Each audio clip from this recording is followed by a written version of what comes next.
contente d'être appelée jeune. C'est tout relatif, j'imagine. Je vais commencer avec quelque chose que j'ai appris pendant mes études des religions du monde à l'université. C'est pertinent à notre table ronde aujourd'hui parce qu'on a chacun un différent âge et nous sommes à des différentes étapes de la vie. Et il y a une tradition hindoue où on a formalisé les étapes de la vie idéale d'un homme. Donc, on parle moins des femmes dans les grandes religions du monde, malheureusement, mais avant que je vous décris ça, je veux juste dire que je ne suis pas en train de dire que ça c'est la vie idéale.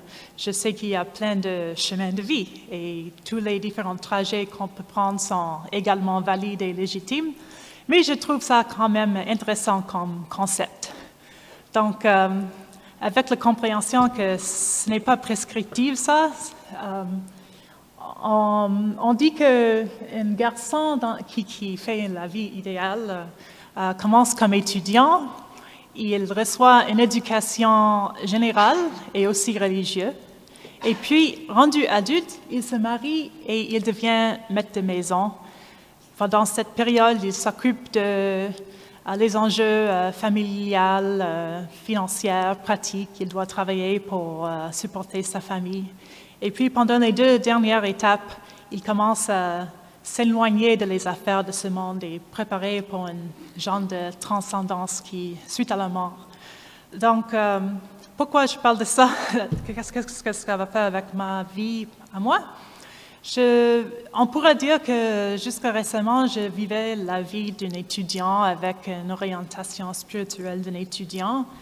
Quand j'étais un enfant, mes parents m'ont amené à chaque dimanche à Sunday School, ça s'appelle Petite Église en français, je pense. Et ma famille sont chrétiens, protestantes. Ils appartiennent à une dénomination qui s'appelle the Canadian Baptists of Atlantic Canada. Et dans cette dénomination-là, il y a une grande emphase sur la Bible. Donc les enfants doivent mémoriser des passages de la Bible, on passe beaucoup de temps à lire la Bible. Donc je connais pas mal bien la Bible. Et rendu à 15-16 ans, j'ai commencé à voir qu'il y a les petites contradictions ici et là dans la Bible. Ce n'est pas vraiment un problème si on comprend la Bible comme étant symbolique ou une inspiration spirituelle ou un testament à la foi des humains de notre époque. Mais dans notre Église, on comprenait la Bible comme étant littérale et aussi infaillible. Donc, avec ça, j'ai commencé à sentir une certaine dissonance cognitive. Et c'était difficile, cette période, parce que tout l'encadrement de ma vie, toute mon compréhension de le monde et mon place dans le monde et le but de la vie a commencé à devenir flou et je me sentais un peu bouleversée même. Et donc, j'ai décidé, à part de là, d'étudier la religion, les religions plurielles, à l'université pour continuer à explorer les grandes questions de la vie. Et ça, c'était 4 années à temps plein. Et après tout ça, j'ai conclu pour moi-même, chaque personne a son propre vérité, bien sûr, mais j'ai conclu que les humains, nous avons besoin d'avoir un sens et un but dans la vie. Et on a besoin de ça, même plus qu'on a besoin d'être heureux. On peut souffrir beaucoup, mais si on trouve qu'il y a un sens à la vie, on se sent quand même satisfait. Donc, on a tous le choix de soit hériter un sens, disons, traditionnel, comme une religion, ou bien de bricoler son propre sens et but. Et donc, c'est ça. Donc, après ça, j'ai fait d'autres études universitaires et puis je suis devenue journaliste, qui est un peu comme être un étudiant perpétuel. Parce que on est payé pour faire les devoirs scolaires. On fait les entrevues, on fait la lecture, les recherches et puis on écrit un reportage. Donc, j'ai trouvé beaucoup de plaisir à être toujours en train d'apprendre. Et j'ai trouvé un sens dans ça aussi,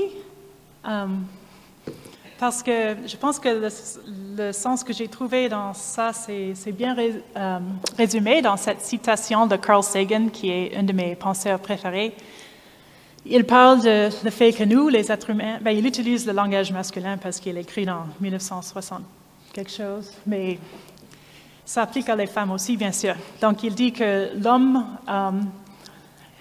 son matériau génétique est fait avec la même matière que le reste de l'univers, mais il a la capacité de scruter le mystère de ses origines, le chemin étrange et tortueux par lequel il avait surgi du matériel astro. Il considère l'énigme de son avenir problématique. Il est matière cosmique capable de se penser. Je trouve ça vraiment beau, l'idée que nous, les êtres humains, nous sommes la façon dont l'univers considère soi-même. On peut être conscient de l'univers qui est conscient de soi-même. Et donc c'est pour ça que je trouve un sens et aussi beaucoup de plaisir à apprendre à propos de l'humanité et ses projets, ses défis, ses réussites, ses faillites et le reste de la nature aussi, et les cosmos. Mais là, tout récemment, il y a eu un grand changement dans ma vie. Je suis devenue mère et les religions du monde qui ont hérité beaucoup de sagesse des générations passées, ils comprennent tous que les moments de grande transition sont les moments d'opportunité spirituelle, mais aussi de danger, parce que on perd notre ancien style de vie, notre ancienne identité et rôle, et il faut faire un ajustement. Donc, ils ont tous les rites de passage qui sont des rituels symboliques qui aident la personne à traverser la transition et assumer son nouvelle identité. Et j'ai des photos de quelques rites de passage. Quand notre fille Lauriane était née, on n'a pas fait un rite formel, mais on a quand même passé 48 heures à l'hôpital. Ça s'appelle un rooming in. Et c'est dans une chambre tranquille avec les lumières sombres et il n'y a pas grand-chose qui se passe. On dort, on mange, on fait les câlins avec bébé et c'est pour aider le bébé à ajuster à le monde extérieur, mais c'est aussi pour donner un moment aux parents d'aller à l'extérieur de la vie quotidienne et commencer symboliquement leur nouvelle vie comme famille. Et pour moi aussi, c'était un avant-goût de la nouvelle vie beaucoup plus lent, beaucoup plus méditative qui m'attendait. Parce que le nouveau-né a besoin de beaucoup d'attention et de toucher et de soins, mais elle ne parle pas, elle ne fait pas grand-chose. Franchement, au début, j'ai trouvé ça plate parce que c'est pas du tout comme être journaliste ou étudiant, c'est pas super stimulant. Mais j'ai même fait une déprime de quelques semaines parce que l'ajustement était vraiment intense, un grand changement. Mais peu à peu, le bébé s'agrandit, elle commence à être plus active, plus curieuse, elle gagne des habiletés.